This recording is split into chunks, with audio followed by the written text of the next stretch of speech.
ikaw ang kumumpronta tangina. Mamamatay ang pinaandar nyo na makina. Ang tapang nyo sa pero kapag sinita na, tutupin na parang hitang 5 oras binuka. Sino bang nagsabing pwede ninyong bastusin? Sino bang nag-utos na kami ay traidorin? Sino rin nagsabi na buo mong naangkin? Kupal ba kami o gago ka putang ina mo rin? Tanggapin mo ang buong katotohanan na di ka natanggap ng iyong napakinabangan. Sa pwedeng marating mo ay may bombang nakasalang. Isang maling galaw nyo lang lahat kayo baklasan. Hello! Wait lang po ha. Mahirap yun Mabait eh. lang ako. Sabi mo kasi mahirap yun eh. Masakit ka loob mo eh. Ayun na Gagawin mo eh. guys. Sorry ho, sa nag-post na 60 years old. Sorry ho kung ako po mismo video ang pinahiya sa social media. Salamat ho kung i-delete niyo po at wala na po sanang mangyaring pagpo-post ulit. Thank you so much. Have a nice day. Hindi ako kontento sa sinasabi mo. Parang hindi ka sincere. Sige. Humble lang ako. Ayun po. Sorry po, patawarin niyo po ako. Back up. Ano ba yan? Nasakit na yung tuhod ko. Sir, back up. Sir, back up. Patawarin niyo po ako, sincerity.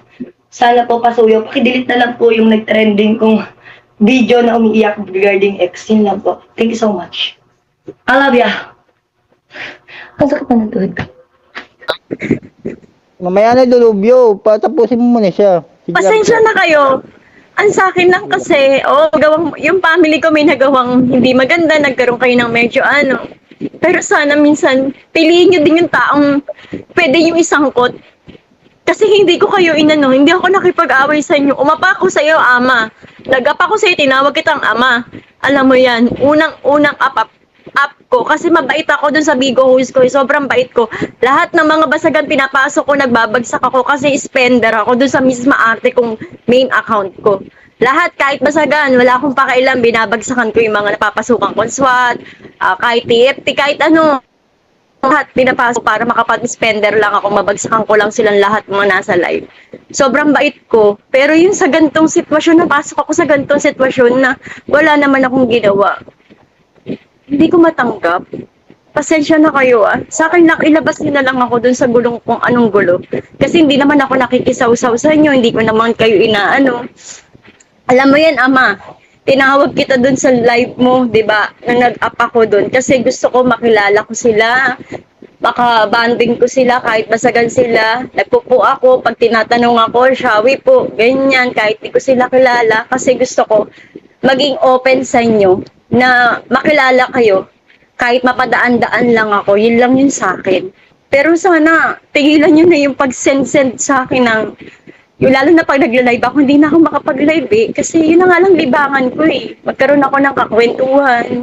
Kasi may mga pinagdaanan din akong problema na feeling ko hindi ko kaya nilalakasan ko loob ko. Pumasok ako dito sa Bigo para sa ganun lang sitwasyon ko. Maging friendly lang ako.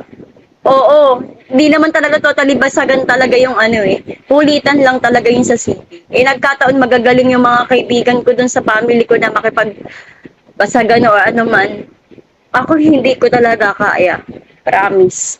Nakikiusap lang ako na katulad niyan. Nasa live ako nung naiyak ako. Nakita ng anak ko yung picture nila. May ba't nandiyan picture namin? Kasi ganito, sali-sali ka pa, ganyan.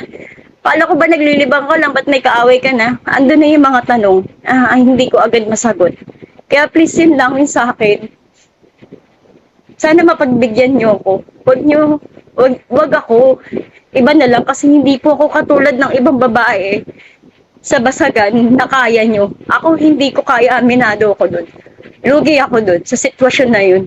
Lugi talaga ako sobra. Kaya pasensya na kayo. Yun lang yung sa side ko talaga na gusto kong masabi sa inyo, na nakikiusap ako sa inyo, tigilan nyo ako. Huwag nyo akong, ayoko nang ganun. Please. Please lang po. Mabait po akong tao. Okay ka na, te? Okay ka na. Yun, te.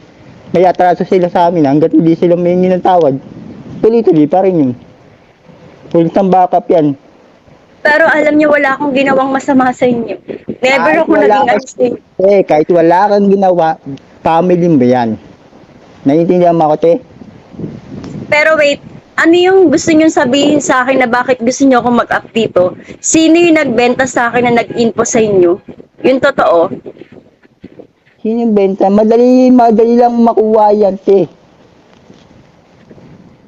Bakit may ganun pa pong message? Ba't kailangan magsabi pa ng gantong ano? May 3 nagbenta sa'yo, family mo, city. Ba't po may ganun? Ama, ikaw magpaliwanag yan, ama.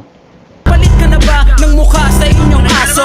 Sabi ka sa bawi, gumagawa ng plano kung paano makakagante sa pagkatalo, sa pagkakakuyog sa sariling teritoryo. Medyo bawas-bawasan mo ang pag-aapila sa Ano mga putang ina nyo? Ha? Sabit na ba sa bawi sa pamilyang bakap? Pinatunayan nyo lang sa amin na hindi nyo kami kayang sabayan. Mga putang ina nyo.